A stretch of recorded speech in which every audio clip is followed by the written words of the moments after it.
The U.S. has this belief that we are number one in everything. Black men being killed by police is somewhat normal in this country. There must be justice for our children.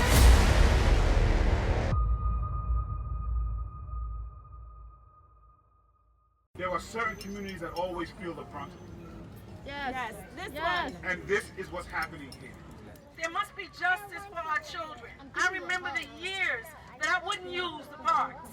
That we told our children, don't go to the playground. I'm done with that. You want to join with us? Madlyn! You want to join with us? We have open arms.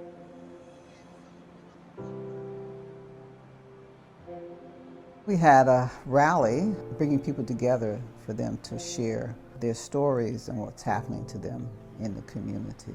It showed how much this was an issue to people. I clean this every day. It's two sisters. One of the numbers is not visible at the end, so that.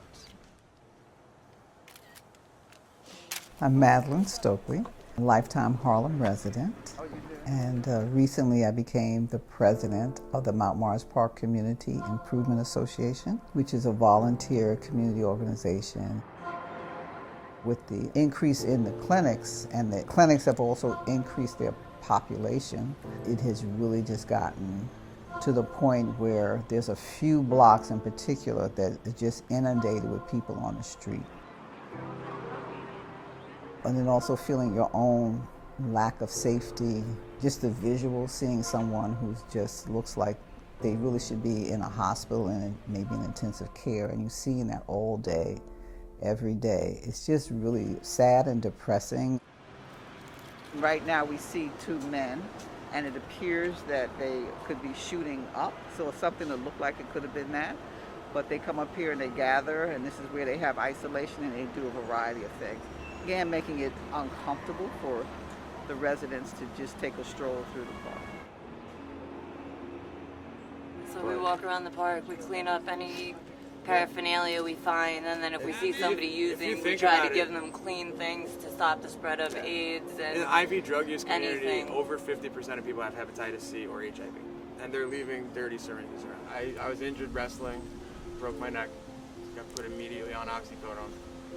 Oxycodone, they stopped letting the generics be manufactured, so if you're buying pills on the street, now they're $60 a piece. You can't snort them or do anything to make them immediate release. So I started doing heroin because it's cheaper. And that's the end of that. $5 bag of heroin is the same as a $60 pill. Growing up, I was actually sold into the sex trade.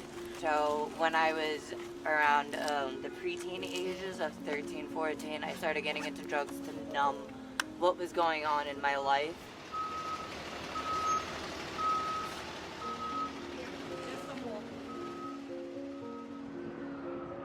I have two kids that attend here, and it's horrendous. You know, everything from needles coming out of their arms to exposing themselves because they can't pick their pants back up because they're all knotted on methadone or whatever it is. Right down this block here, you have a rehab, and the rehab brings all them there. I feel like every borough should have a clinic, and whoever's in the borough that needs the clinic, they go there instead of pushing everyone in one area. The Greater Harlem Coalition came together a number of years ago because when we look at people who attend methadone clinics, opioid treatment programs in Harlem and East Harlem, we find that only 1 out of 4 actually live here in this community. 75% of the people who attend these programs are literally opioid treatment commuters. So the question is then, well, why do they not have local programs in their neighborhood? And the answer is very simply systemic racism.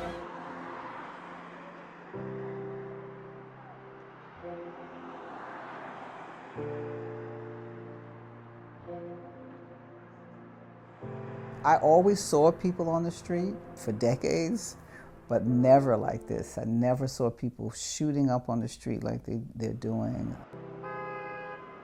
Harlem has always had street drug activities, when I say always, time that I can remember. It wasn't seen at that point as a mental illness, it was a criminal action.